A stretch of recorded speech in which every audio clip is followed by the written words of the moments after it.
Друзья, всем привет! Для украинских беженцев, которые находятся в Европейском Союзе, в том числе и в Германии, да и не только, а вообще по всему миру, Министерство иностранных дел запускает новую систему, которая называется e-консул. Все для того, чтобы, скажем так, прибытие украинских граждан за границей сделать более комфортным и предоставление консульских услуг тоже сделать комфортным. Если вам эта тема интересна, смотрите это видео до конца, и вы будете разбираться в этом вопросе. Итак, украинские чиновники, депутаты, да и президент Украины, мы постоянно видим, они публично все, причем вместе, да, в один унисон поют, заявляют, что Украина делает все возможное для своих граждан, которые находятся за границей, да, не только за границей, и внутри страны.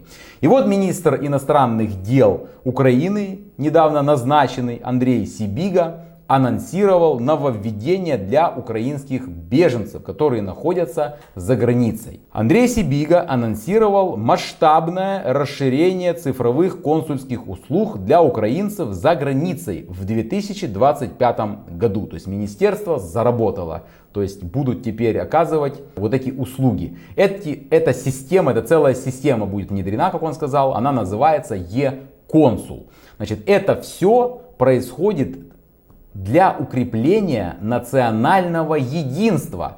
Так написано на сайте Министерства иностранных дел Украины. То есть не просто так, чтобы людям сделать, скажем так, хорошо, ну и в том числе и хорошо, а именно для укрепления национального единства. Потому что украинцы, которые находятся за границей, они все едины с теми, которые находятся внутри страны, с властью и так далее. Это все одно целое, все единство и так далее.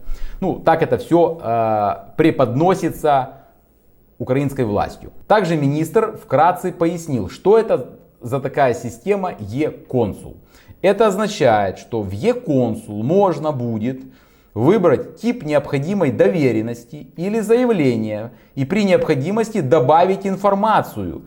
И во время визита к консулу вас будет ждать готовый к подписанию документ. Экономия времени и усилий, отметил он. Будет ли эта система доступна украинским мужчинам мобилизационного возраста, которые находятся за границей, министр ни слова почему-то не сказал. Также министр не сказал ни слова о том, смогут ли украинские мужчины мобилизационного возраста, которые заказали свои и оплатили полностью в бюджет Украины свои украинские заграничные паспорта, которые были ими заказаны еще до вступления закона, который ограничил предоставление им консульских услуг. Они заказали свои паспорта до вступления этого закона, до принятия этого закона. Эти паспорта были изготовлены до принятия депутатами этого закона. У них они появились еще в феврале, в марте месяца. И мужчины не могут до сих пор получить эти паспорта по, как говорят везде, чиновники официальные, да, по техническому сбою, потому что технический сбой идет. Так вот, министр, это очень важная тема, которая сейчас, очень многих граждан Украины, которые находятся за границей, интересует. Так министр ни слова не заикнулся, ни слова не сказал об этой проблеме. То есть он упустил, понимаете? То есть делаем все для украинцев, мы тут помогаем, а самую актуальную проблему, как эту проблему решить, да, и решена ли эта проблема, он даже не заикнулся. Понимаете, да, о чем речь идет? Потому что это неудобный вопрос. Потому что сразу начнутся, наверное, задаваться вопросы. А как так? А я имею полное право. А почему мне незаконно консульство не выдает мой паспорт? Почему они с меня требуют резерв плюс? Если они не должны с меня его требовать, потому что я заказал паспорт до принятия этого закона. Закон в данном случае обратной силы не имеет. После принятия вопросов нет. Да? Но до. На каком основании вы мне не отдаете паспорт?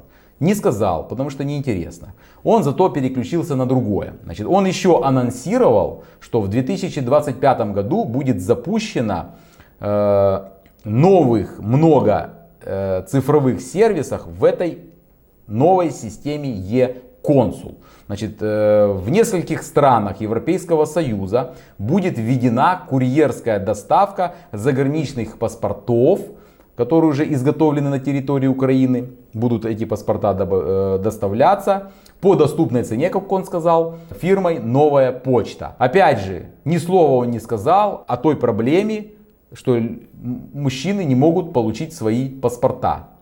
Тоже не заикнулся. Кроме этого, вот что он еще сказал. Больше не нужно будет посещать дипучреждения дважды, искать свободный пост в Е-очереди и тратить время и средства на повторный визит для получения готового паспорта. Заполнили необходимые данные заранее на портале ДИА, один раз прибыли лично для сдачи биометрики, а после оформления получили готовый паспорт на почте, подчеркнул министр. Ну, в принципе, удобно.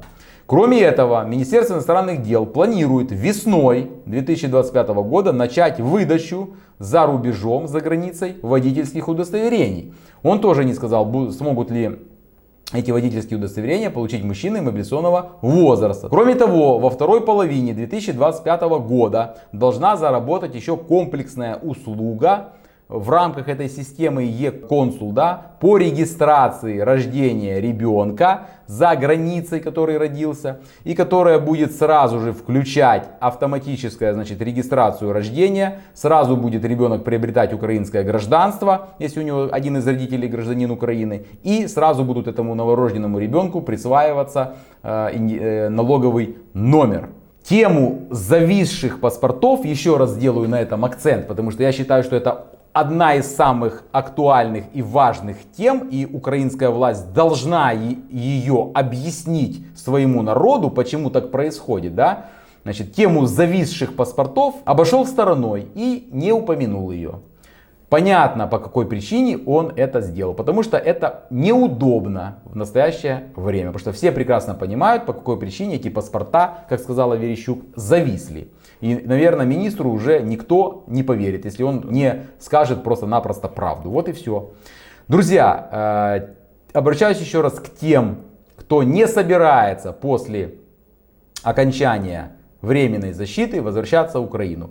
Позаботьтесь в первую очередь о том, найдите первое себе работу, чтобы вы себе сами обеспечивали любую работу. Главное, чтобы вы не зависели от джоб-центра. Ну, я обращаюсь к тем, кто находится на территории Германии. Это первое. И второе, параллельно с этим вы должны позаботиться о том, чтобы у вас все документы были в порядке. Не буду повторяться, что за документы, какие надо. Моя электронная почта, вы ее видите на экране. Написали мне письмо: Роман, мне нужен перечень документов для того, чтобы я мог легализоваться в любой стране. Значит, я вам высылаю этот перечень, там все будет четко понятно. Вот и все. Поэтому заботьтесь об этом. Я вот рассказываю, и мне постоянно задают одни и те же вопросы. Посмотрите видео мои предыдущие, там все я стараюсь подробно разжевать. Когда какие документы надо, истории рассказываю, когда не принимают не дают другие параграфы, потому что нет этих документов. Документы из Украины с апостилями, понимаете? То есть я сейчас повторяться не буду. Почта есть, написали, я вам ответил. Друзья, а что думаете вы по этой теме? Почему министр обошел и не рассказал об этих всех нюансах? Вот мы от него не слышали. Верещук сказала, что президент Зеленский решил вопрос, да? Ну, мы ждем, смотрим, как он решился. Вот. А министр иностранных дел, чье ведомство не выдает такие паспорта и ссылаются на технический сбой, да, он об этом почему-то не рассказал. Пожалуйста, напишите свое мнение в комментариях.